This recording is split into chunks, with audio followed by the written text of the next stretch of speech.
Okay, I think we're going to get started. So, good evening. Welcome to the second lecture in our IBC Bank and Commerce Bank Keynote Speaker Series for 2022 and 2023. My name is George Clark. I'm the Director of the Center for the Study of Western Hemispheric Trade in TAMIU's A.R. Sanchez School of Business.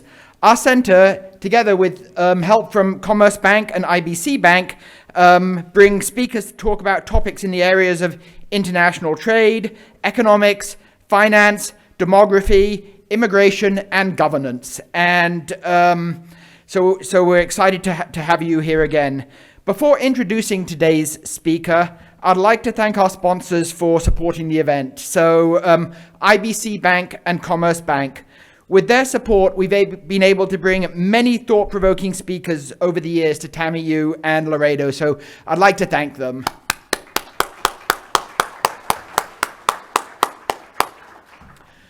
Also, I'd like to do a little bit of housekeeping for our students here. At the end of Dr. Sabatini's presence, there's going to be a question and answer session. We'll take questions from the audience who are here in the Student Center, and as well as those joining us virtually.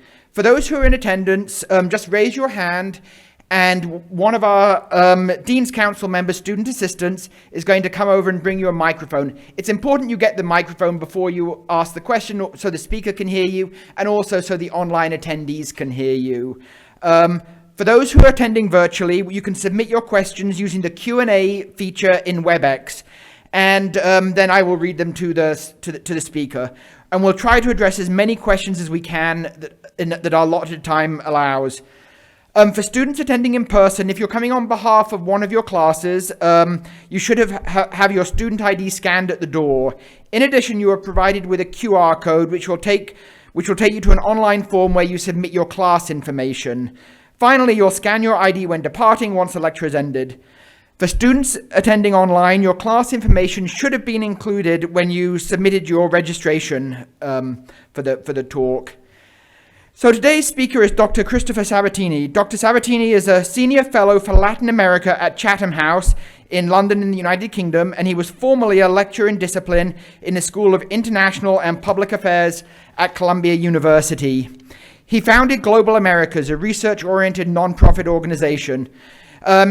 He's really active in this area. He's on several important advisory boards. He's contributed articles to many policy journals and newspapers. He's testified multiple times before both the U.S. House and the U.S. Congress. He has a PhD in government from the University of Virginia. So we're very pleased to have him here for our 2022-2023 IBC Commerce Bank Keynote Speaker Series, and he will be presenting Democracy in Latin America Today, Political Change or Upheaval. So let's welcome Dr. Sabatini to TAMIU and Laredo.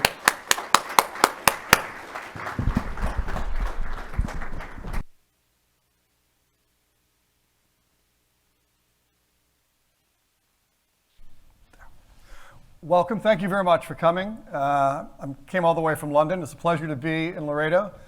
For one of the reasons, actually, it's a pleasure to get good Mexican food. You can't get that in London. I've tried many times now, and I've been just consistently disappointed in the Mexican food in London. So what I'm going to talk about is sort of what we're seeing in terms of the political and economic changes in Latin America. I'll touch a little bit on their implications for economic growth and economic investment.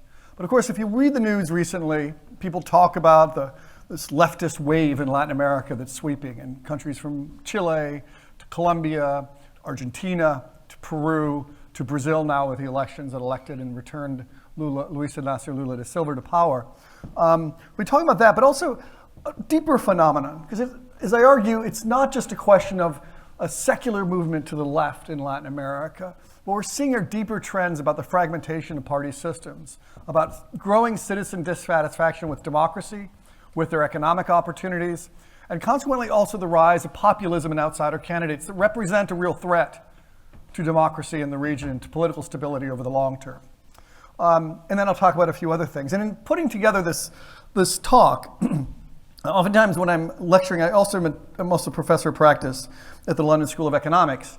And I often feel after 20 some years of doing research and working on the field, When I'm trying to put together a lecture, it kind of makes me feel like a gymnast, like I'm trying to jump from one topic to the next and trying to make it all work and create one singular narrative. And that's kind of what I'm going to try to do here, because at the end, at the suggestion of Amy Palacios, and I want to thank her for the invitation and her patience in getting me here, I'm going to talk about a book that I just edited and that just came out about changes in the global order and reclaiming human rights. So, there we go. So, with that idea of me as the gymnast here, I will not be doing any handstands. Political and economic trends in Latin America today is the first thing I'll talk about. The second is how those slot into world trends. And the last, based on this book that just came out a couple weeks ago, the intersections of these patterns and the trends for human rights, not just in Latin America, but globally. Across Latin America, according to public opinion polls, and these are the latest ones by Vanderbilt University, and because of COVID, they haven't been able to do their most recent wave. Democracy, support for democracy has been steady decline. It actually was higher before 2006. I just pulled the numbers from 2006. A slight bump there. But as we see now, only 57% of the people in Latin America, and this is in 28 countries in Latin America, agree with what is often called the Churchill question. Churchill once famously said, democracy is the worst form of government except all the others. What they're asking people is democracy the best form of government?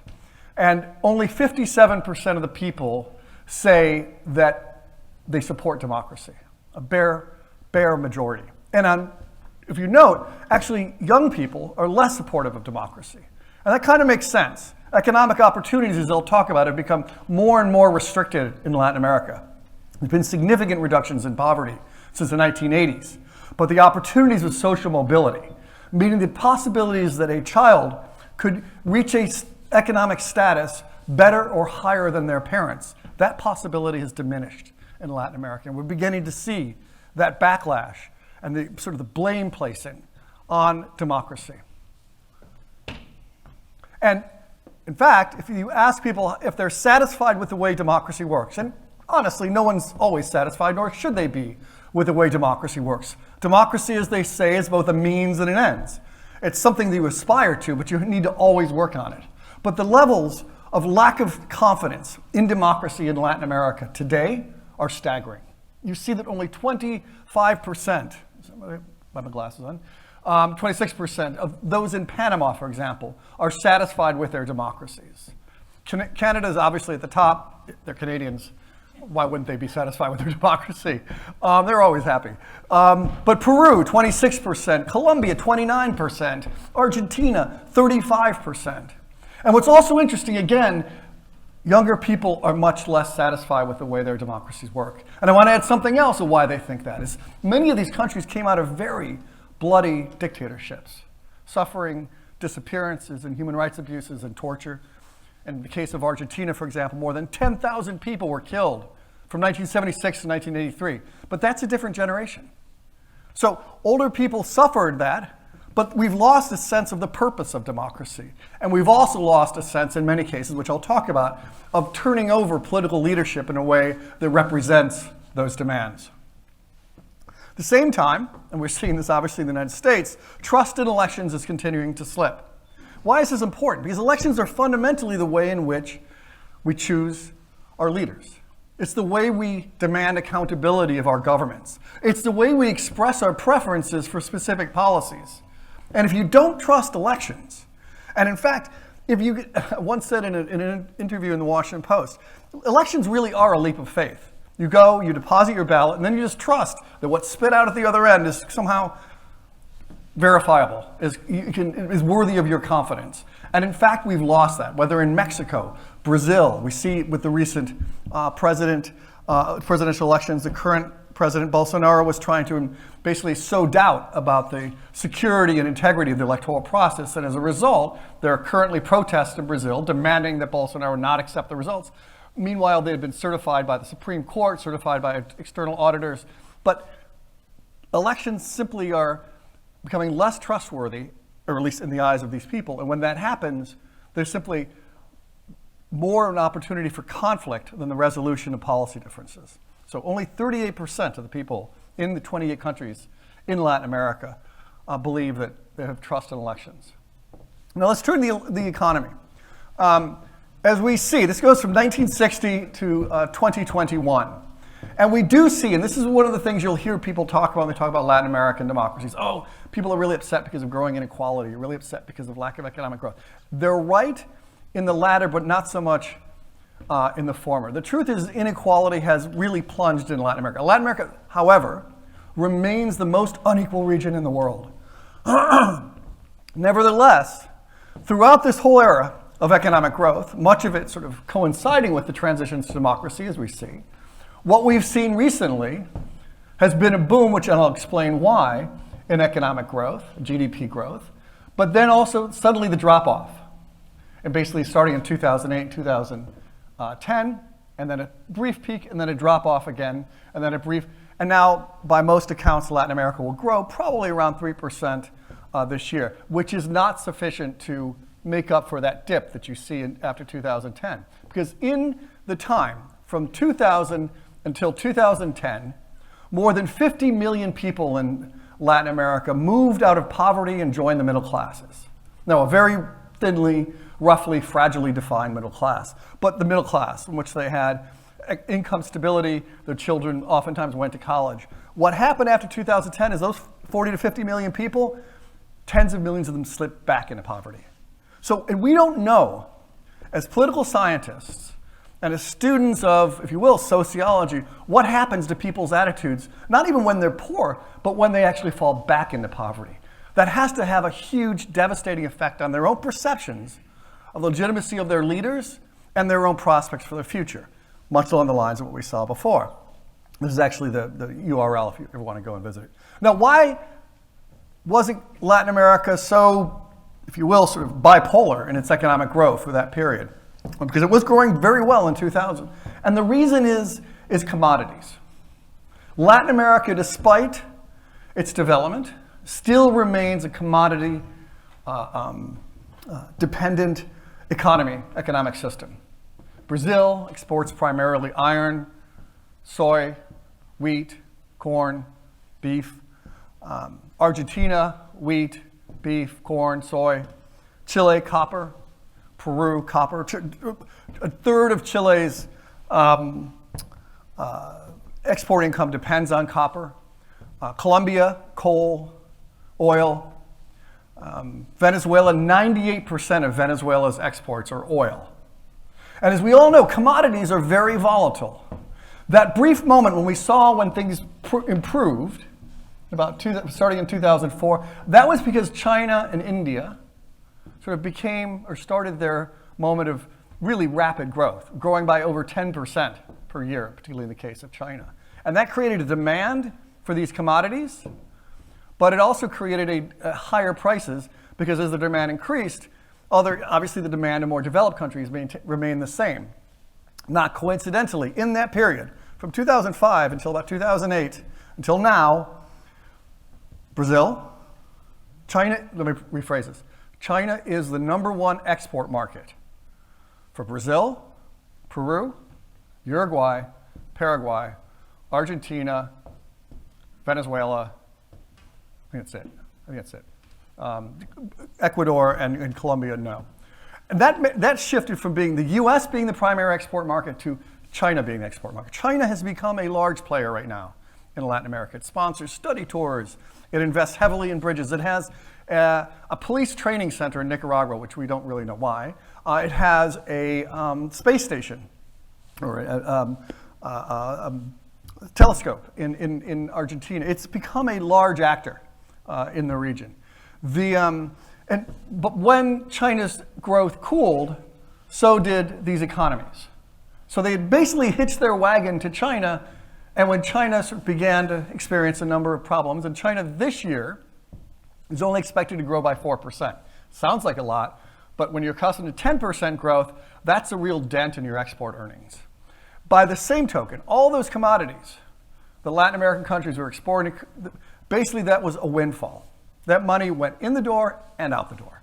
Very little was done to invest that windfall, with the exception of Chile, in actually more productive enterprises, or even in terms of infrastructure or education, or even put it in a sovereign wealth fund. Instead, the money was spent lavishly.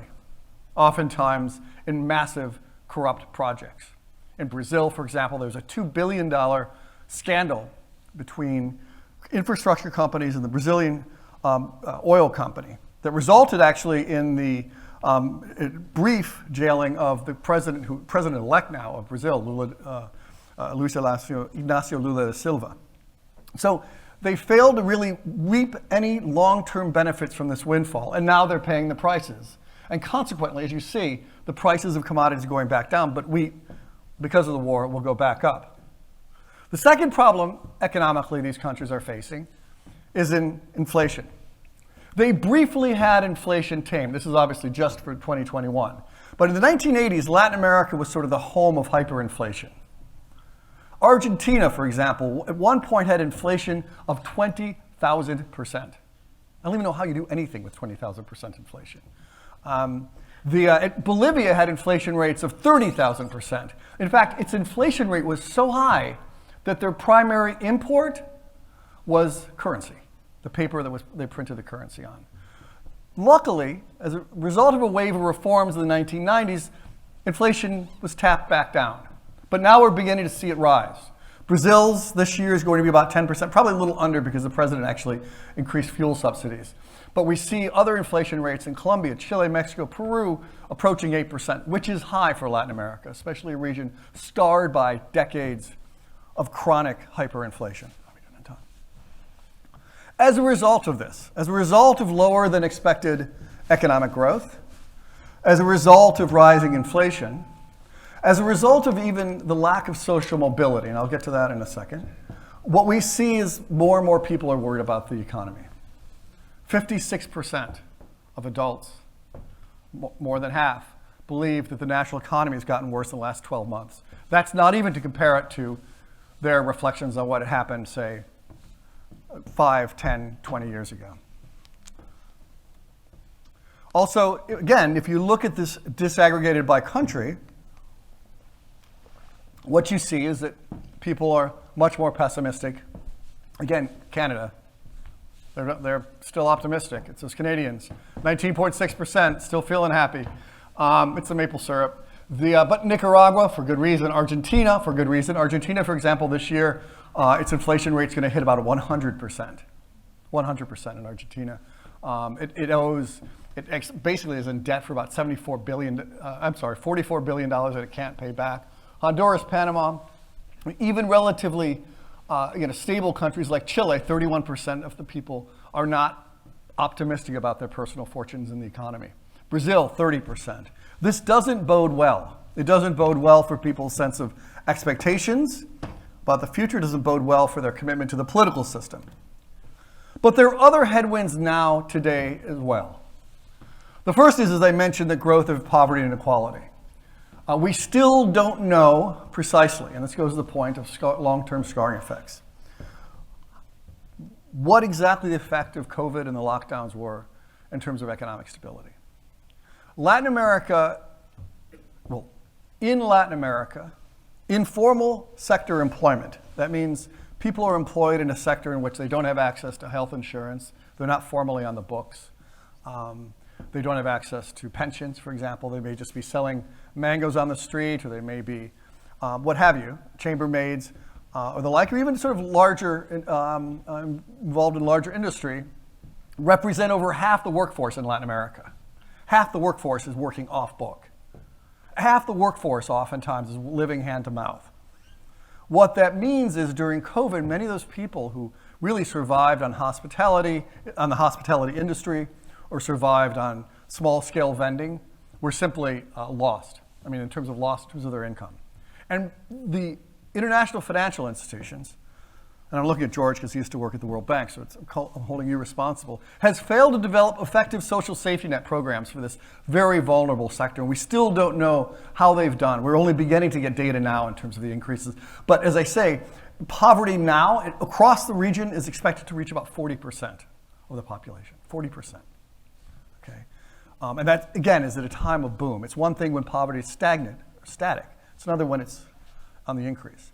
Also, in the long-term effects on COVID, by the way, there's been some studies that have been done recently. I don't have the data. I saw it at a conference. I couldn't find it published. But basically, children during the lockdown when school was online, children from poor classes, poor segments of the society, were 20% more likely to drop out of school entirely because they didn't have access to online and Wi-Fi. So, and that's going to have a long-term effect on their entry in the labor market. 20% of children and it will also have a long-term effect on the growth of inequality.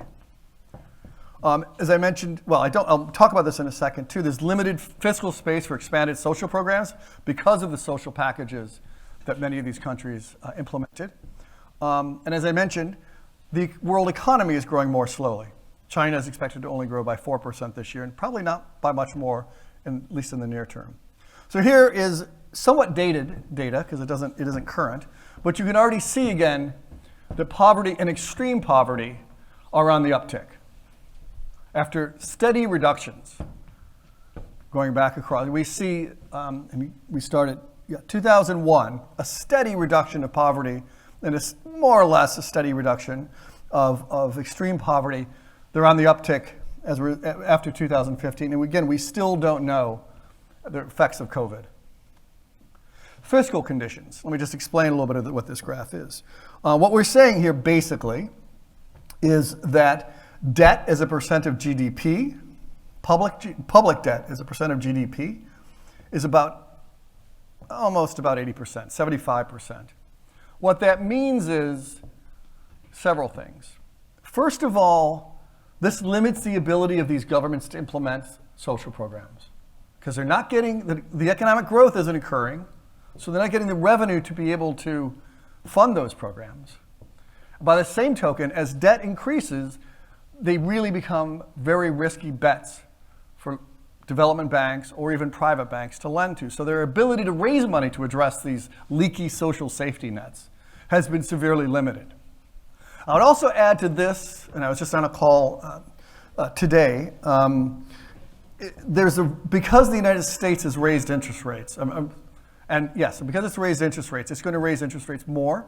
It's going to drive more capital to go to buy US Treasury bonds, which is safer, which means there's going to be less lending to Latin America. And so there's a real risk, even in coming months, there could be a series of debt crises in Latin America. I know this sounds really gloomy, doesn't it? I'm actually kind of an optimist. I'll get to more optimistic news in a little bit later. But it's not just the economy. That's a quote from James Carville when he was running Bill Clinton's campaign, who's I worked with in the State Department. The first is if you look at perceptions of corruption in Latin America, and this kind of makes sense. If people are feeling dissatisfied with their system, if they feel that it isn't accountable to them, they feel the economy isn't working, they're going to blame corruption oftentimes. And actually, I don't have those statistics. I'm going to show you more in a second. But looking at statistics from, I think it was 2018, about 80% of the people thought that half or more of their politicians were corrupt. Let me say that one more time. 80% of the people in Latin America believe that half or more of their politicians were corrupt. There's not a huge basis for faith in politics in Latin America right now. The second is security. We see this obviously across the board in Latin America. Murder rates in Honduras are actually higher than they are in Iraq, for example. So that's also very much, and sometimes it isn't even a question of actual crime, but the perception of crime in places like Peru and Chile, where people's fear of crime is actually doesn't track with statistics, but it's become sort of a public mania, if you will. And the last, and this is on this particular issue, is what I'm going to kind of focus on before I make the jump to my book, is the issue of party collapse. Because what this means is when people don't trust their politicians, they don't even necessarily trust elections. When they're feeling dissatisfied, they feel the system doesn't work for them, they're going to vote basically just from one person to the next. And this creates high level of what we call electoral volatility. From one election to the next, we have massive swings. And that's why, when I said earlier that people say, oh, it's the leftist swing in Latin America. Yes, Latin Americans have elected a number of left-leaning governments in the last, let's say, year and a half. But oftentimes, that wasn't so much that these are committed leftist voters. These are just voters throwing out the previous guys, and they're mostly guys, unfortunately, and then turning to the next alternative. So perceptions of corruption, I love this, are elevated. Actually, they're pretty bad if you look at it. Again, most people see corruption as being a severe problem. 84% of the people in Peru think corruption is one of the number one concerns that they have. By the way, you can notice Canada isn't anywhere on here. We know it'd probably be very high, very low, below the United States. Brazil, 79%. Panama, 79%. Colombia, 75%. And this is increased dramatically in the countries on the right. People feel that their politicians are simply corrupt, and that's what's driving their problems, if you will. Insecurity, which is to say people's fear of being attacked or robbed, is changing as well and growing. Bolivia, Chile, Costa Rica, Ecuador, El Salvador, Mexico, Nicaragua, Panama, and Peru are all seeing increases in people's fear of insecurity. But what this means then, and this is sort of the long-term structural implication, is that party systems in Latin America are fraying. Party systems until now, and let me just stop, by the way, when I'm talking about Latin America, I know it's not one large country. I know there's a lot of diversity. I know they don't speak Latin, for example. But there are some common trends. And so I'm glossing over some differences across countries, but it's important to recognize that there are some common trends across the region that should shape our understanding of it and, if you will, our response to some of these concerns. So traditionally in Latin America, at least in some cases all the way back to the 19th century, politics were dominated by a handful of political parties. Okay. Venezuela, there's a center-left party and a center-right party. Colombia, there's the liberals and the conservatives. Chile had a coalition of social democrats and conservatives. Mexico, just across the border here, was dominated by the PRI, but then you also had the PAN, which is the center-right party, the PRD. Peru had two parties, Bolivia, Brazil, more or less. These parties are gone. They're never coming back. People have simply voted these parties out. Peru, the party system has become so fractured, so dispersed. They even have a term for it. They call all these small parties Toyota parties because all of their members can fit into a Toyota. Okay? You have people changing parties constantly. In Brazil, they have a word for this. They call cambio de camisas because they change their shirts all the time. They're going from one party to the next as if they're going from one football team to the next. But with this has happened oftentimes the rise of populist outsider candidates. In the case of Venezuela, we had the rise of Hugo Chavez, seen there playing the slap bass. He's now passed away, but he really emerged out of nowhere. He's a lieutenant colonel, a cashiered lieutenant colonel. In Bolivia, it led to the rise of Evo Morales. In Mexico, it led to the rise of AMLO. They're showing his two, I guess, monopoly dollars. Brazil, the rise of Bolsonaro. And then in Chile, it led to the rise of the current president, Gabriel Boric, a bearded, tattooed student leader, a very serious guy, but a complete neophyte to politics. And Colombia, it led to the election of the president today, Gustavo Petro. Many of these people were outside of the traditional political parties until recently. But the rejection of traditional political parties led to them. And as try as these parties might, and I have a quick story, sorry to break into stories. How long do I have, by the way? I'm okay? I've worked in Venezuela for longer than I care to admit. And I had a meeting after Chavez was elected, and the parties had basically collapsed entirely. In fact, they made this really bad mistake of putting up a former Miss Universe to be a presidential candidate, Irene Saez. And she lost terribly, and Hugo Chavez was elected. And it was clear that they were just decimated. They had no idea what they were going to do. So I went to Caracas and I had a meeting with them. And I said, so what's your plan? You guys have clearly missed the boat on this one. You misfired. And this is no joke. This had to be 2000? Yeah, it had to be 2000, 2001. It was after the council. 2001. And they said, well, we have a new leader for youth engagement. And they point to this guy. And I was like, really? It's like, sir, how old are you? He's like, I'm 71. That was their leader for youth engagement. Okay? That's how seriously deluded some of these political leaders are. That simply, and what came with these strong moments of being in power for so long, and believe me, these parties weren't great shakes. I'm not defending them. But what it came with is a sense of entitlement. And in fact, the collapse of party systems in these areas have actually brought not in all cases, but some cases, some really more representative. Evo Morales is of indigenous descent, and the current president, Luis Arce, is also in Bolivia. This is also of indigenous descent. But there is a sense of entitlement that that's where, among the old parties, that's where we belong. And I'll tell you right now, we're looking at elections in Mexico coming up in 2024. And already I can see the opposition parties, the PRI, the PAN, and the PRD, are struggling to find some candidate they can unify behind, that can beat AMLO, Andrés Manuel López Obrador, handpicked successor, who will likely be Claudia Sheinbaum. And they're not going to do it, because they just don't understand how deeply they've been rejected. And I've had conversations with some of the former ministers of these governments, I won't name them, who are already planning on running for president. I'm like, your time's passed. Your time has passed. But some of those leaders that I mentioned are not like the others.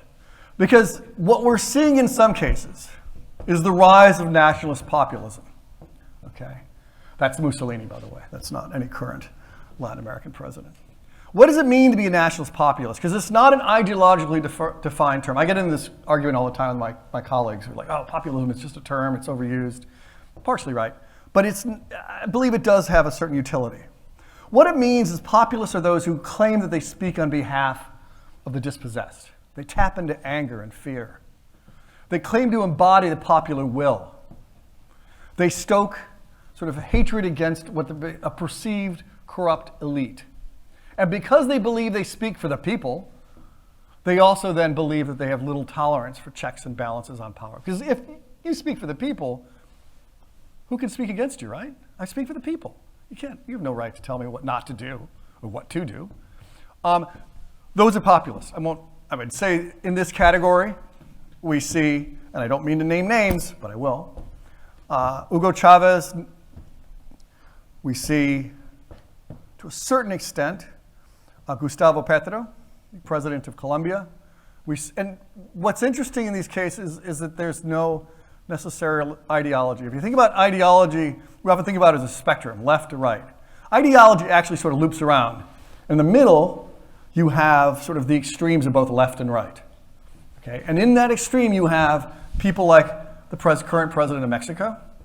I can tell you all the things that he does that I would argue implicate him in being a populist, as well as the current president, but now voted out president of Brazil, Bolsonaro. Think about it. People who came from the outside, they stoke antipathy against corruption, and then they claim that checks and balances and normal sort of constraints on power don't apply to them. But even in the best cases, I would not lump in this category Gabriel Boric of Chile. Gabriel Boric of Chile for one. What I think you can expect over the upcoming years in Latin America is increased electoral volatility. People voting from one candidate to the next candidate. No smooth, predictable pattern in elections. And that's a problem for economies. Because economies only thrive on predictability, on policy consistency from one administration to the next. And when you're swinging from the left to the right, to the middle, to wherever, that means there really isn't any policy consistency that investors, international and local, and even technocrats themselves can expect and build on. So here's where I'm going to leap briefly to my book, and I'll end on this. 2 slides. Because what we're seeing in Latin America is very similar to what we're seeing in other countries around the world. One of my professors in graduate school once said that Latin America is the test tube of comparative politics and political development. I believed him. I still believe him, maybe just because that's sort of what I've dedicated my life to, so I have to sort of basically revalidate my decision. But indeed, many of the things that I've described, a growing sense of dissatisfaction, the emergence of leaders who sort of ride and even sweep out classic old power politics, we're seeing. Now, in France, Macron is not a populist, but obviously the parties that he replaced are pretty much him and Marine Le Pen's party. Italy, we see this now with the 5-Star movement, and the other party now of course with the election just recently. Sweden, while as a coalition government, does not include the Swedish Democrats, The Swedish Democrats, which is a formerly fascist Nazi-based party, won the most votes in the most recent election in Sweden. The US, enough said. Brexit in the UK, sort of the sort of desire to sort of throw up the walls in the country and not let outsiders in is very much marking UK's politics, and some of the most amazingly cruel immigration politics I think we've seen. They're now migrants, when they reach, they're trying to have them sent to Rwanda to wait for their processing. At the same time, we see in all of this Russia and China's efforts to recreate an international order more to their interests. I won't go into examples. I'll only go into a few. China and Russia created I'll go to it in the next one. We also see the issue, all of them sort of emphasize, China, Russia, Turkey, Brazil, Mexico, emphasize national sovereignty. They're trying to recreate international institutions that reflect those ideas, or they create alternatives to them. So in the case of China and Russia, for example, they created the Shanghai Cooperation Organization, the SCO. It's basically an instrument that will allow China and Russia to certify patently fraudulent elections in Central Asia and also around the world. China and Russia have tried to basically rewrite the rules for protocols for the internet under the ICU.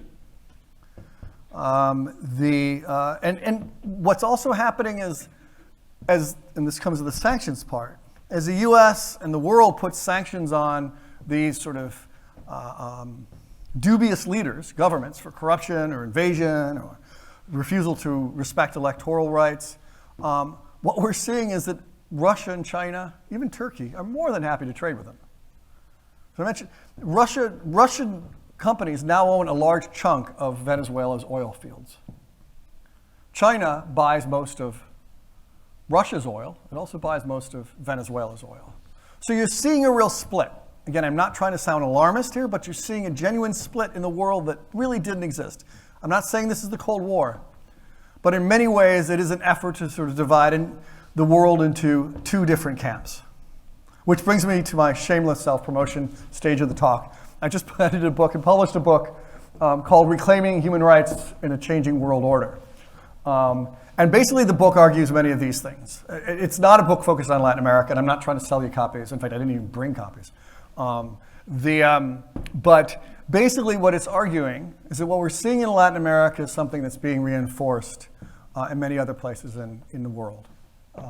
And that today, when we think about human rights systems and norms and mechanisms that started particularly after World War II, the intention being is to provide the justification, the legitimacy, and the instruments for other countries to prevent the bloodshed that we saw in Germany and the tragedy in Germany, and the evolution of those instruments in the UN Human Rights Council and the Inter-American System of Human Rights and the European Council of Human Rights. Those are becoming more and more weakened. They were never perfect to begin with, but they're becoming more and more weakened. And why is that? The first is you have those aggressive players that I mentioned. China and Russia are out there actively trying to thwart the system. China, for example, there's a vote in the UN Human Rights Council just recently about whether a report that the UN High Commissioner of Human Rights had issued could be published by the UN. And China voted it down, created a set of allies, Syria and the like, to vote it down. And they're clearly actively trying to push back on human rights. The second is the new technologies. As I mentioned, Russia and China are actually trying to push their own protocols for the international protocols that govern the internet, which would allow for greater tracking and following of what you visit, where you go, and so on. You also have populism, and this is populism, and this is important. I mean, even in cases, say, the European Council, the ability of the European Council to sanction or push back on efforts to pack the Supreme Courts or even weaken free and fair elections in in Poland and Hungary are being kind of thwarted by those countries. The EU is increasingly finding itself flummoxed to push back in these cases, as is the Inter-American System of Human Rights in Latin America and the US. And at the same time, we see the declining influence of the founders of the international order. The US is less and less standing up effectively in these issues. The UK clearly is checked out with Brexit. And so what you have is a exhaustion of the traditional defenders of human rights. And then at the same time, the growth of a new aggression on the part of human rights violators. So that's it. Conclusions. Many Latin American countries are facing choppy waters, economically, politically. The question of how you turn around a fracturing political system, we don't know. This is unprecedented. There's no recipe. What do you do when parties have just disappeared? And you've just got leaders and individual movements and Toyota parties and the like. There's no precedent how you refocus that whole political system in one way. The second is again, there are international enablers who are fostering autocratic regimes. There are strengths, and this I'll end. The first is that Latin American economies and Latin American entrepreneurs have a remarkable degree of innovation. Some of the greatest, the most recent sort of fintech and internet startups are coming from Latin America. There's Kayak, which is a company that is a car rental company online. There's Nubank, which is a fintech company out of Brazil. Some of these companies are gathering a lot of capital, investment capital, and really, I mean, they're very much present, for example, in London and New York right now. So there is this engine of innovation. The second is Latin America is not the poorest region in the world. It may be the most unequal, but it does have advantages. And despite the problems in education, you still have basically mass literacy. The age of, 90, over 90% of the populations in these countries are literate. So there is a huge opportunity for investment in these areas. The third is a new engaged generation. I mean, say what we will about the decreasing, or the seeming decrease of commitment to democracy among younger populations. But the truth is in the case of Chile, for example, they elected a very innovative, creative new president and are tried out a new constitution. So again, democracy is a means and it's an end. Just to say what I said does not mean it's ending. It could be a new moment for new generations to become engaged and try to become more active in their political life. And the last is the natural resources that I talked about, oil, coal, iron ore, can be a curse. The truth is if countries can learn from their mistakes of how they squandered the windfall from the early 2000s, then what they can do is begin to then sort of discover how they can address many of these structural issues. We'll see if they can. I think they need to start first with education. They need to start first with improving judicial systems.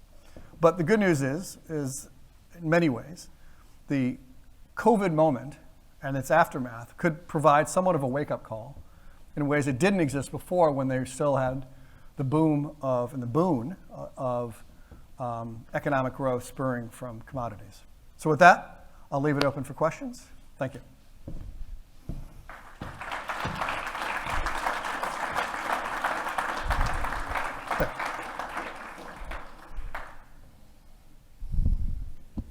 So thank you very much for your talk. It's very interesting. And thank you everyone for coming. We have, just so you know, in addition to the about 120 people who are here, we have about 165 people listening online. So, wow.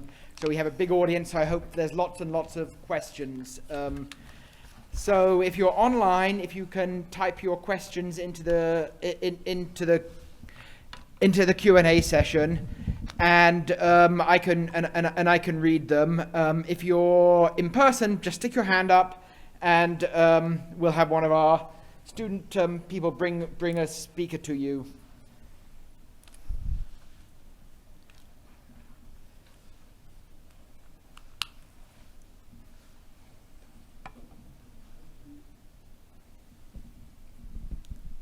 Thank you. My name is Hector, and I'm a freelance journalist. So, pointing to your question here on your presentation, which I enjoyed, it was nice, comical, right to the point. I enjoyed that.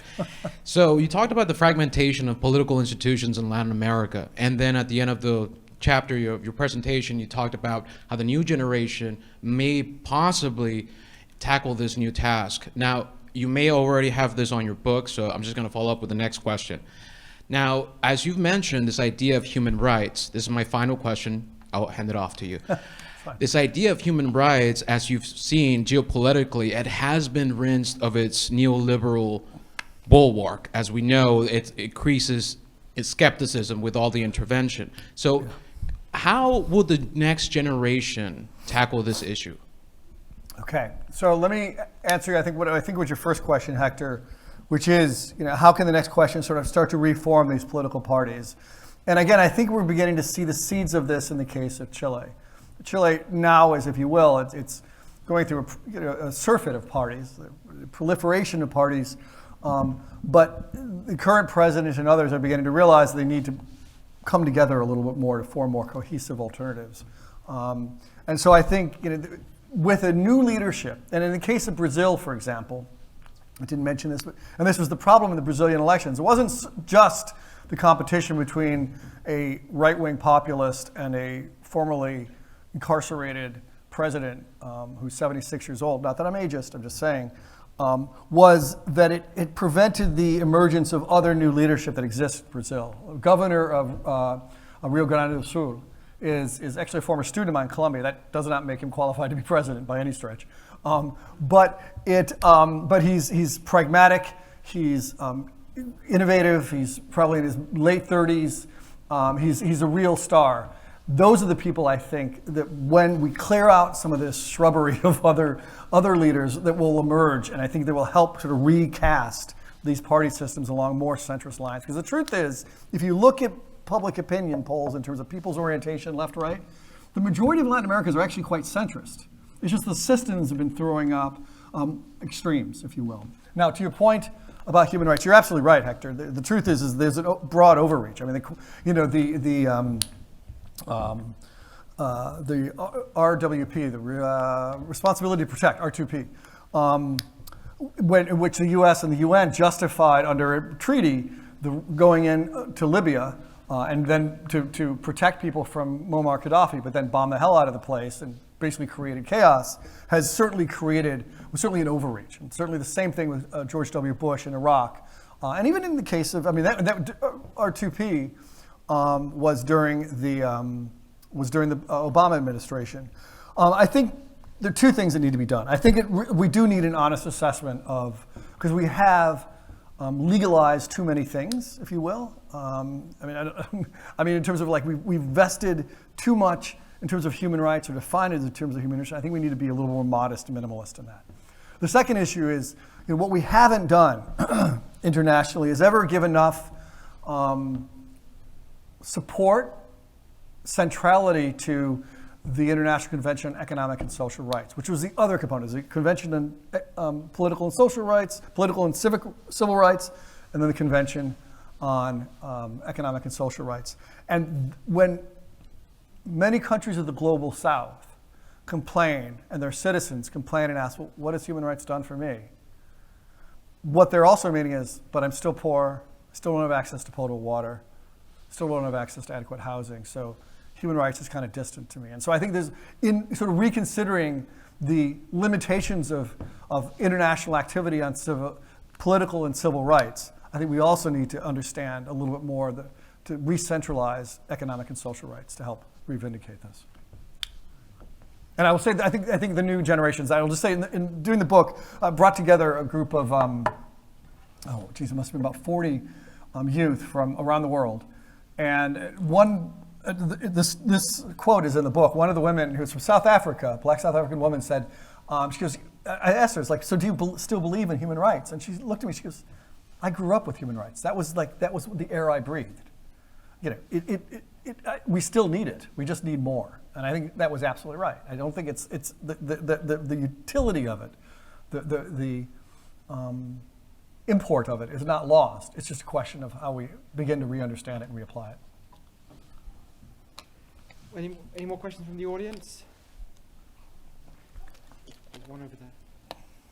All the way over there. Hello, this is Leonel Prieto.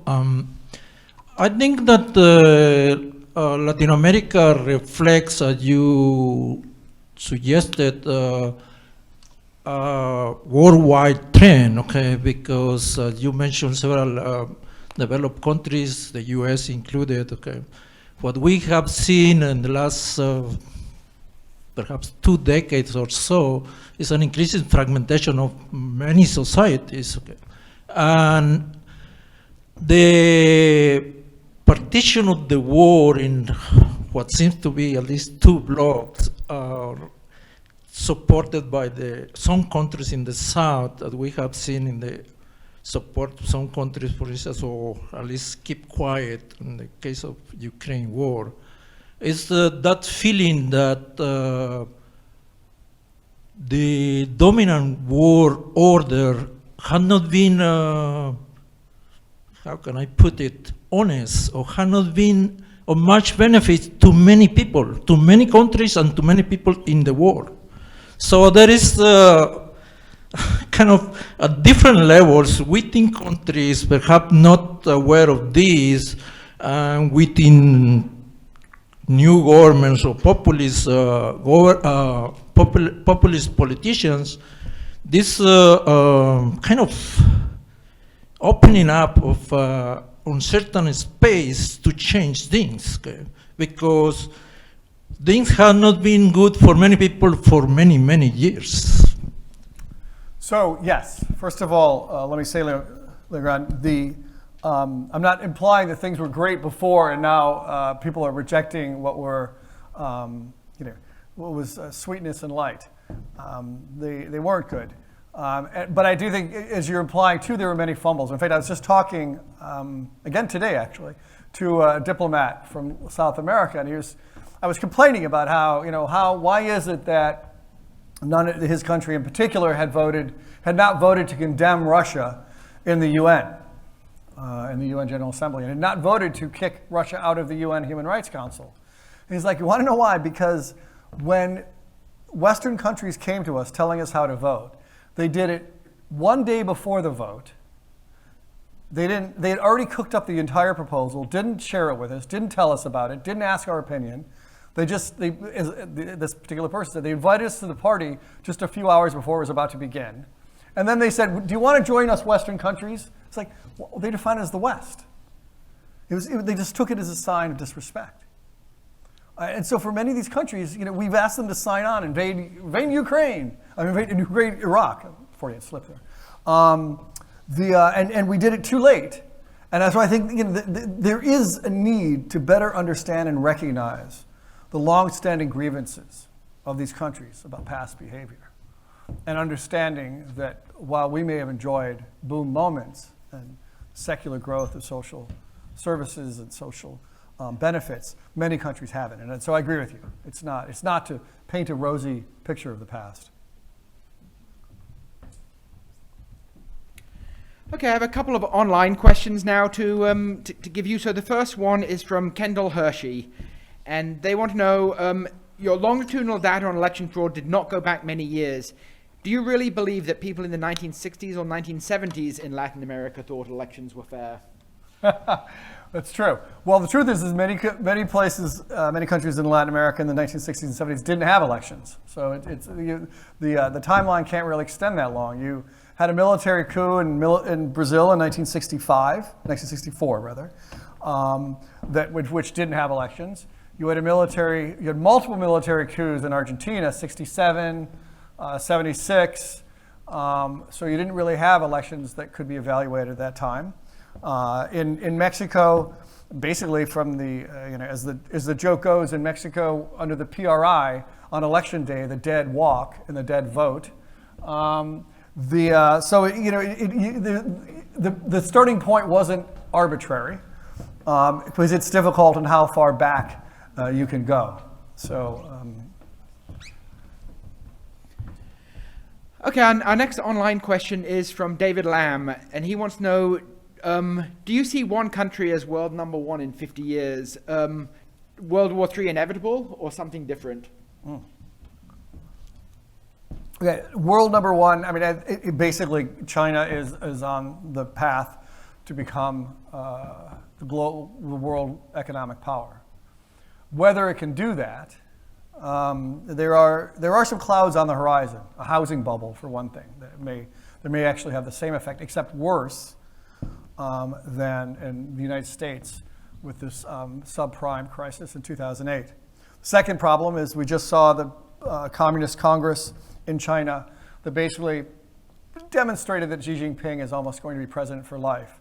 And I'm going to go out on a limb here and I'll say and give a maxim, presidents for life never end well for anyone, and especially when an economy is growing. And that bargain of surrendering rights of the Chinese people, the Chinese government has sort of made with the Chinese people, rather, of surrendering their rights in exchange for development, and what China did was amazing. I mean, it lifted 500 million people out of poverty in about 20 years. When we look at sort of the reductions in poverty globally, I mean, China is just basically responsible for 90% of it. But those dramatic rates of growth are slowing. Its ability to continue doing that. And as that happens, we're beginning to see more and more around the edges in China, people make claims on society against corruption, for better environment, for better treatment of women, for example. And this is an anecdotal example, but I've been teaching for a long time now. And I've had Chinese students of increasing number, more actually at Columbia than in LSE. And it is notable in the last 20 years how much more the Chinese students are willing to speak up in class. How much more they're willing to, before, if they'd said anything, they'd come to my office and privately say, we really can't say anything, or I agree with what you said, or whatever. Now, they'll, even in my class at LSE now, they'll sort of say that Xi Jinping has become a little intoxicated with the power, or that there's not enough provisions for protections of women's rights. That would have never happened 10, 15 years ago. So I think things are changing. The question is, when one ruler is in power and plans to perpetuate himself in power, or herself if the time comes, without any sort of competing alternative input, that regime becomes very fragile, very brittle to the sorts of demands that may be made or increasingly being made on China. So it may be the world number one power. I'm not sure. Now, is World War III possible? Look, I mean, there's arguments that the decline of a power goes back to Thucydides and the Peloponnesian War. The decline of a great power is always going to bring new rivalries that could, he called it the Thucydides trap, could lead to war. That's not inevitable. That's not inevitable. I do worry about the escalating rhetoric. I do worry about the frictions. If there is, and I don't want to even suppose there's a war, I do think it'll occur in much more different ways. I do think there's a certain aversion now to all-out massive war that we saw tragically in World War I and World War II than we would see today. Excellent. So let's take some questions from the audience. We had a couple. There we go. Right here. Over there. Yes. Hello. Great talk. Thanks. Although Latin American countries face political uncertainties and corrupt politicians, do you believe that Latin American countries have the potential to replace Asia in the industry? In the manufacturing industry? What's your name? Jesus. Jesus? Jesus. Okay. So Jesus, that's a good question. And I do think there's a possibility. One of the, I don't mean to make light of the tragedy, and people lost many loved ones during COVID. One of the, let's say, positive effects of COVID that we saw is the recognition of the need to bring value change and manufacturing closer to the consumers. The COVID moment disrupted value change from China. We also noticed that China and Russia and others basically shut them down. But not only in China, in Asia, South Korea, Vietnam, Taiwan. And for example, Taiwan is a major producer of chips, not potato chips, but microchips. If that's invaded suddenly, although microchips, potato chips would be important too, and I do think we need to get those sourced locally as well. But in those cases, what we've realized is we're very vulnerable. And so what we're seeing increasingly is a demand to try to bring to nearshoring, bringing these industries closer to the United States. What I will say is nearshoring is a powerful trend and argument for bringing manufacturing. And indeed, there is the labor force in Latin America. The question is getting these companies to agree. And I was in Mexico in May, and I spoke to actually it was a Korean company, I won't name it, and they were trying to actually expand production. There's only like 3 main South Korean companies, so you can probably guess. They expand production in northern Mexico, in Monterrey, and they were like, AMLO just doesn't want to do it. He won't listen to us. Like, we keep on telling him, we want to build what we build in your country, and he just doesn't. So it takes two to nearshore. That sounds like a saying. So what it's going to require are many governments in Latin America to wake up and offer the sorts of tax incentives, labor incentives, land incentives. This one company was looking for sort of breaks on land grants to be able to do that. But I do think we're seeing a very favorable moment for that to happen.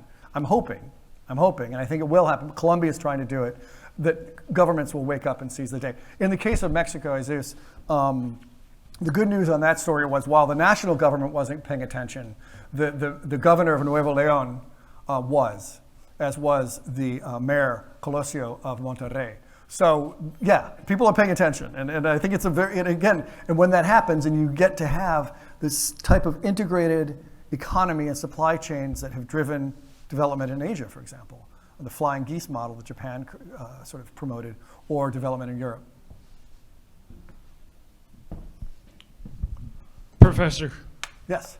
my name is Douglas Alford. I'm retired. I have time to listen, form my own opinion.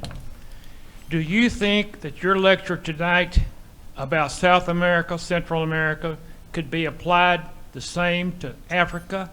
Because China is moving into the southern hemisphere. They're also moving into Africa, Central Asia, along with India, so on and so forth. If the problems that arise there, that leaves only the island of the United States to support this world in the ideals that we believe in, that we die for, and we suffice. Do you believe, in your own personal opinion, that the world is slowly chipping away at the United States so that one day all the water will be even and a rising water will sink all ships? And in the fact of a third world war, if something happens to Taiwan, there has to be a reply. There's treaties that have to be applied to. There are weapons out there that are extreme that we don't know. I know I'm saying a lot. Back to you. So, Douglas, at the risk of sounding alarmist, I agree. The stories, in fact, Chatham House, where I work, has just published, I think this week, a paper on Chinese debt lending in Africa.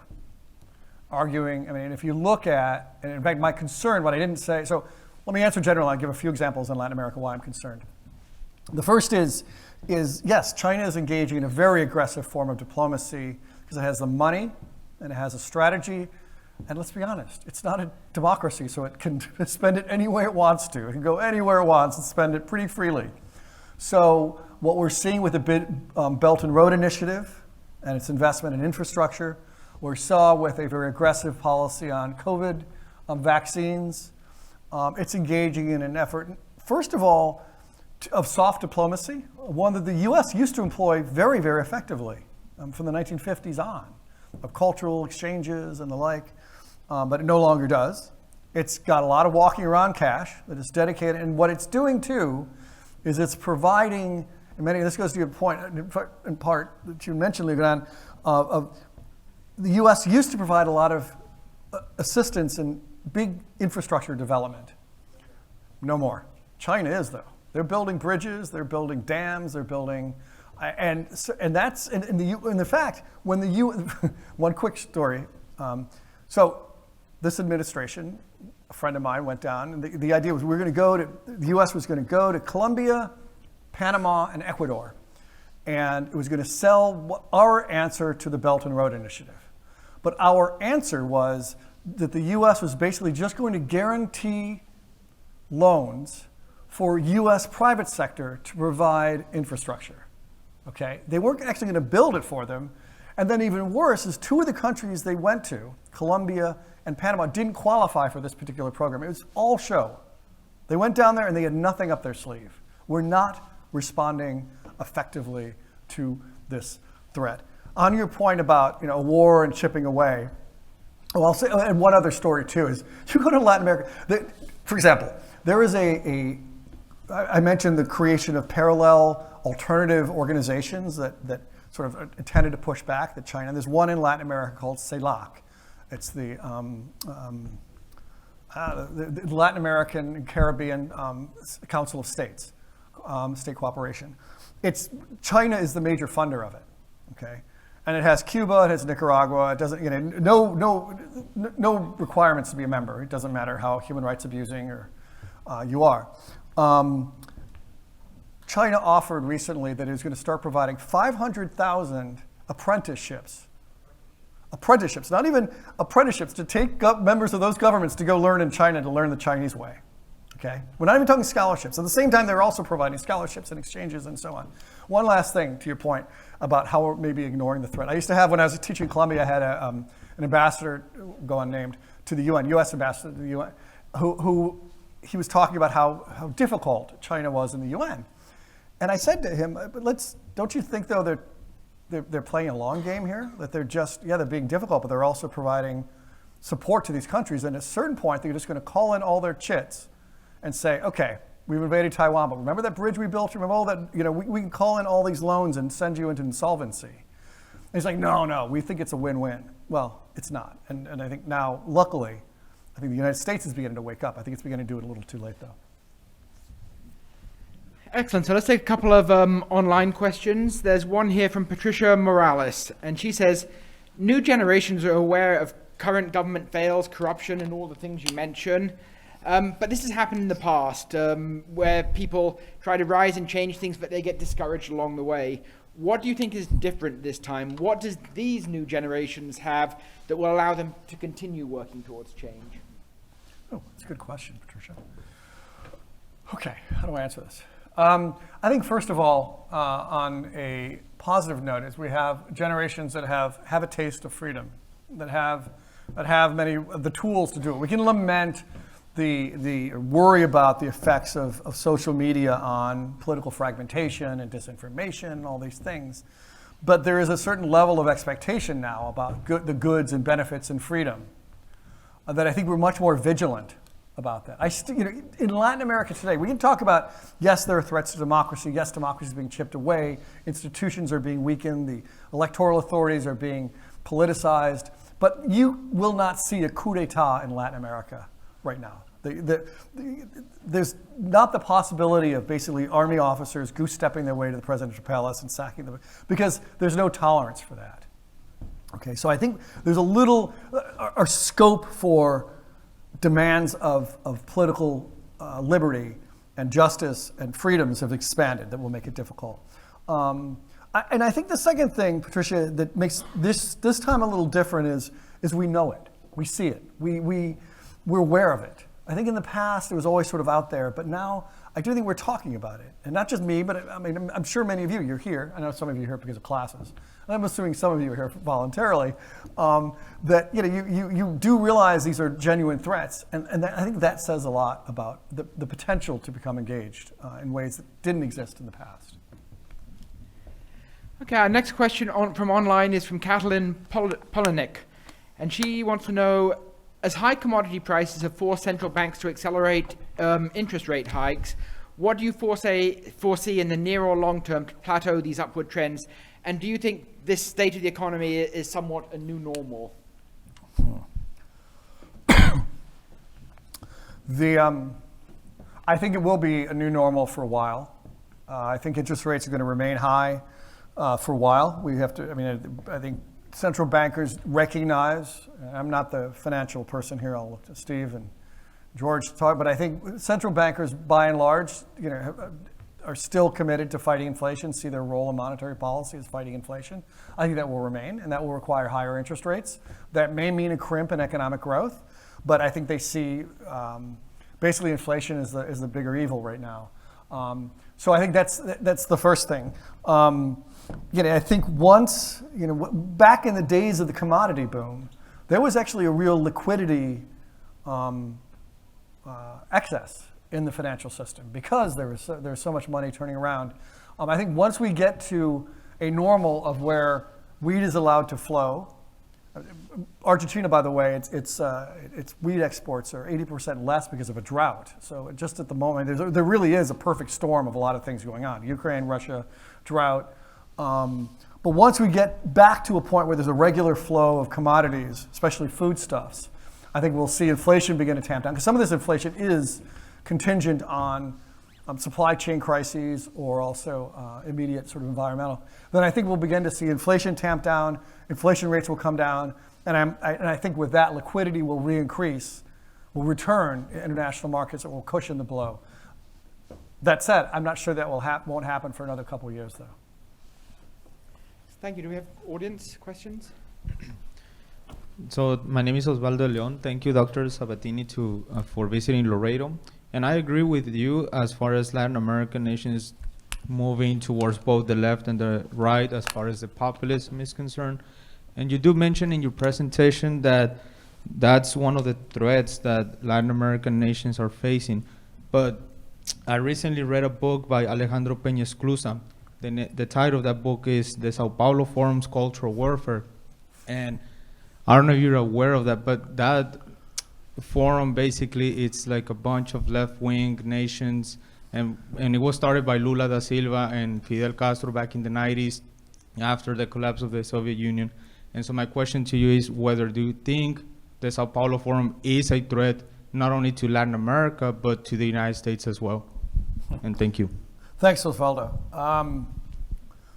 I actually have a little bit of a history with the Sao Paulo Forum, not being a member of it, quite the opposite, being denounced by it personally. So I know it well.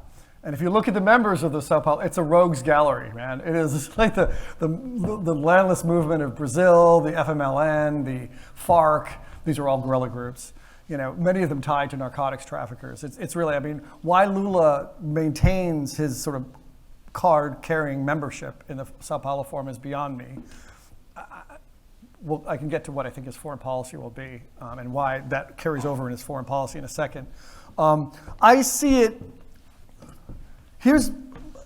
I see it as it would be nice to just sort of write them off as a bunch of sort of sandal-wearing, patchouli oil-wearing, sort of Grateful Dead heads. That's a generational reference most of you won't get, who are just marginal. But they aren't. They do command and they do coordinate. I mean, for example, the Mapuches that are now lighting trucks on fire in Chile are part of the Sao Paulo Forum. These are really rogues gallery. But what I will say is their ability to sort of dominate politics is not that great. I think, you know, for example, Hugo Chavez or Chavismo in Venezuela is no longer a model for anyone except the most deluded.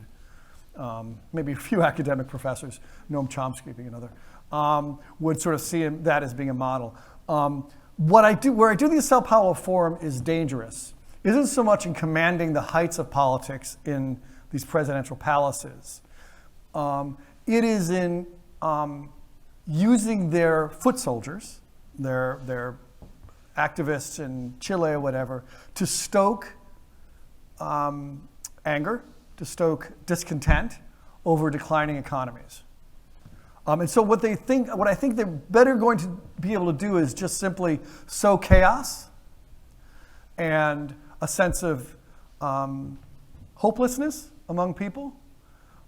And so, for example, in the waves of protests that we saw in Chile and Colombia in 2019 and then again in 2021, there are pretty good stories about the Foro de Sao Paulo people sort of having a hand in that. But the truth is those protests were they were local. They were indigenous in that sense. If they came, so yeah, as long as the economy's humming along, they're going to have less to do. But if the economy and the political systems are in fact weak at the roots, this is where that sort of activism and chaos sort of finds root, if you will.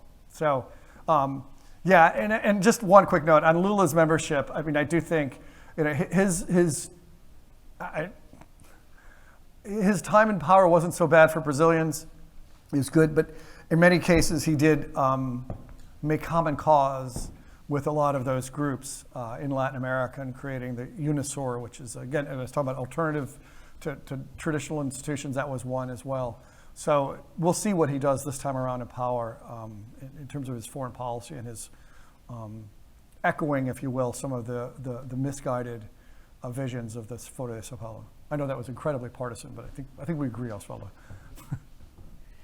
Do we have any other questions from the audience in the room? Anyone have a question? Otherwise, I'll go back to online questions again. Okay, so going back to online questions, here's a question from Joshua Wagner. And what he wants to know is, wealthy nations have recently committed funds to help developing countries address climate change issues. Are there opportunities to use solutions to climate change, solutions to address the socio-political upheaval in the United States, in Latin America? Sorry. I think there are. Agreed, Joshua. I think this is, and I don't mean to sound like a whiner or complainer here, but I do think in many cases the traditional multilateral development organizations and banks like the IMF or the World Bank are proving themselves not quite fit for purpose. They've become a little bit stuck in the mud. I'm criticizing your former employer. But the opportunity the need to look at sort of informal sector labor, the need to reinvest. I mean, right now, of course, the Chinese are creating the Asian Infrastructure Investment, the Asian Investment Development Bank, Asian Investment Infrastructure Bank, AIIB, to basically just fund infrastructure. It's because the World Bank just isn't providing enough cash, or it's so larded up with all these different requirements, they need a much more flexible instrument to do that. The same is true in the case of green economies. This could be an opportunity, and I know there's a lot being done, but I think it's time to rethink the entire architecture of our global development program so that it can be refit. Because if you think about it, Bretton Woods, which is the meeting that in New Hampshire that led to the international financial institutions of today, occurred after World War II. A lot's changed since then. And part of that is the green economy. And so we need to seriously rethink, and I fear right now we're just a little bit too much on the margins on these issues of informal sector employment and how to integrate them, the issue of sort of nearshoring, and the issue of green economies. Because the truth is also, as we hope, the global economy moves away from hydrocarbon-based energies, the truth is that's going to have a huge impact on employment. Huge impact on employment. We've got to figure out we can't just simply shift away from hydrocarbons and have basically developed countries capture all the technology and manufacturing that grows from that without providing some sort of manufacturing alternative to those people in Venezuela and Brazil and Saudi Arabia and Iran. I mean, we talk about social revolutions. Try telling them in a few years, sorry, you don't have a check anymore. And by the way, all the solar panels are being built in the United States. Thank you. My next question is actually from a professor, Dr. Garcia. And she says, and I'll just read what she asks. During my years in the PhD program, my professors used to call democracy in Latin America as democracy with adjectives. Is it possible that distrust in democracy is correlated to an ambiguity in how it's defined and constructed differently in each country? Oof, that's a big academic question. So, first of all, I think we can go too far down the road of applying too many adjectives to democracy.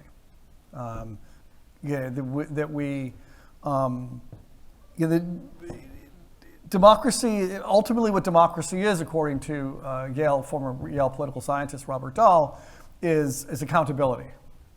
Is people having a say in policies and political leaders feeling they are accountable and have to answer to people's demands on those policies. Yes, there are many flaws in Latin American democracy, but I think to sort of apply a different category of democracy to Latin America, try to caveat Latin American democracy with adjectives, is somewhat insulting. I mean, yes, it may not be perfect, but it is something that people aspire to. And as I like to say, that people who took to the streets courageously in Argentina or in Chile in the 1990s or late 1980s in Chile to demand their rights, they just wanted democracy. They didn't want a democracy with adjectives. And so I think we deserve to honor those demands with the respect of calling democracy as it is. I mean, and yes, there's Guillermo O'Donnell's Delicative Democracy and other, but I think I think we need to be very careful in sort of hewing to a more standard definition of democracy and our demands to it. Now, in terms of how people perceive it, I think that's absolutely right. One of the things is Hugo Chavez pushed back on. His idea was that he wasn't former president of Venezuela. It wasn't representative democracy. It was basically direct democracy. It was participatory democracy with lots of referenda, and that obviously seemed very appealing in very corrupt systems that were slow moving. But they also, as I like to say, the problem with referenda and plebiscites is that basically the U.S. founding fathers had a good argument. People are sometimes stupid. They make bad choices. As I like to say, if we had, and I used to have a Chavista in one of my classes in Colombia, and she was really, and I used to say, but do you realize that if we had put in the United States civil rights and desegregation up for a plebiscite in the 1960s, we would have never had it. Plebiscites are bad ideas. And so I think we go back again to that idea of representative democracy and a democracy as accountability, and try to jettison some of these, or at least dismiss some of these adjectives. And Dr. Garcia's second question was, if U.S. lending institutions, and I assume international financial institutions too, stop lending money, isn't this just beneficial to China and its lending institutions? And it will promote the Beijing consensus versus the Washington consensus? I can dispense with that question with one answer. Yes, absolutely. No, and that's what we're seeing with sanctions. When the U.S. applies sanctions on Venezuela and inflexibly applies sanctions, it's just simply saying, it's just giving other countries sort of carte blanche to get in there and invest in their own way, and they're all too happy to do it. I can tell you when we applied sanctions on Venezuela, the Russians snapped up those properties very quickly. So, and the same would happen even if we, in the case of international financial institutions, if we start to, there's a movement to do it, for example, apply this more often in the IMF. It's a very risky gambit because the Chinese have been developing their own development banks. We have a few minutes left. If I think we can take one more question from the audience if there's any questions. If you have a question, stick up your hand. Otherwise, I'll give the last online question that we have time for. Okay, so I'll give the last online question. And maybe if we have time for two online questions, we just got another one. What do you think about the problems with the geography in which many of these Latin American countries are located? This is from Leopoldo Diaz. Do you think the geography and ecosystems have played a part in many of these countries? Do you think there needs to be an increase in both infrastructure and education to achieve political stability and attract investors? So geography, it's the economist at Harvard, Ricardo Hausmann, once wrote an article provocatively saying the problem of development was a case of bad latitude. That where you are is going to depend on the globe will depend. You're going to some countries are going to be more subject to natural disasters, even before climate change. Some countries have poor soil. You look at the soil in Central America, for example. It's simply not going. It's not as rich as that in, say, Argentina or the United States. But having said that, there are a number of countries that have done quite well despite their geographic disadvantages. Excuse me. South Korea, Taiwan, Israel. Israel's a huge recipient of U.S. assistance, but that's beside the point. So, geography is not destiny. You can overcome it. What you need are good institutions and an understanding of how you direct investment and how you direct, and this gets to the other point that was raised, it's how you mobilize and build comparative advantages to compete in the global economy. And that includes education. Investors aren't going to, and this is part of the problem too with an excessively commodity-focused economy, is that you can always hire people to break the ground and export iron ore, and this was true in the case of China, and I'll give this as an example, and I'll wrap up the answer with this. The saying went, in the case of Brazil, that Chinese ships would come to Brazil, take the iron ore, take it back to China, and then take another ship that was built with that Brazilian iron ore back to get more iron ore. In other words, Brazil never invested in the infrastructure and the human resources to build those ships. Instead, all it was doing was providing the material to build those ships. And so education and infrastructure are absolutely clear. But when you have these windfalls, it's tough to direct it. Okay, I think this will be our last question then. This is from online again, from Christine Murillo. And what she wanted to ask was, based upon what you've mentioned, that people are losing faith in government, inflation's on the rise, corruption's also high in many countries like Ecuador and Colombia, with no change really happening, how can the new generation be optimistic to fight on? I guess I wasn't very inspiring in my talk, was I? Is that what you're saying? It's a good point. It's a good point. I mean, I think first of all, to develop a plan, to mobilize, you need to be aware of the problems. But you're right, to actually sustain that mobilization, to sustain that enthusiasm and that energy, that passion, you need to have some sense of hope. I don't have an answer for that. I mean, I think, you know, the worst thing people can do is just to give up. And as I say, there are many success stories, even in Latin America, of entrepreneurs that have, you know, broken new ground, invented new things. I think part of it is just simply recognizing that in part, as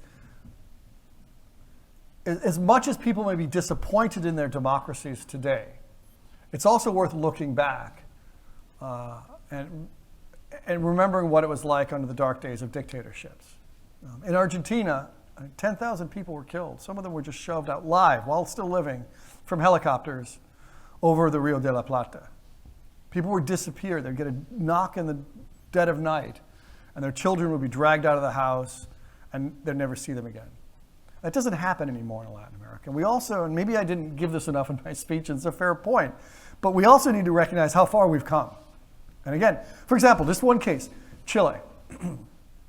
You'll often hear people say, oh, the uprisings in Chile in 2019 were because of inequality. The truth is when the democratic transition occurred in Chile in 1990, poverty was at 40%. Up until recently, because it's increased because of COVID, poverty had gone down to 8%. Okay? So there have been real advances. And if you looked at the chart of economic growth, I mean, they've been steadily advancing since the 1960s. And so we need to recognize, and I didn't point it out, but there's also a market point when there are democratic transitions where the growth curve became even steeper. So I think part of it is too recognizing and not being iconoclastic and too negative. So thank you for that, and I want to thank Dr. Sabatini for an excellent talk. Thank you very much. Thanks for sticking around.